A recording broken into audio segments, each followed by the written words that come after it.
সংগ্রাম করেছে।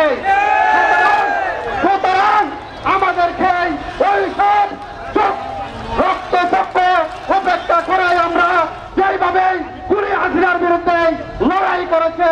কিছু নবীন নেতা, আমি কারো পক্ষে বিপক্ষে বলতে চাই না, আমরা বলতে চাই দীর্ঘ সময় 30টি বছর এই হাটাজারি বিএনপিকে যিনি হাতে করি দিয়ে বিএনপি নেতা কর্মীদেরকে রাজনৈতিক শিক্ষা দিয়েছেন, বিএনপিকে সুসংগঠিত করেছেন, বিএনপিকে আজকে হাটাজারির পানিতে দুর্গে পরিণত করেছেন আমাদের সেই প্রিয় নেতা বীর মুক্তিযোদ্ধা জননেতা আছেন ফজলুল হক।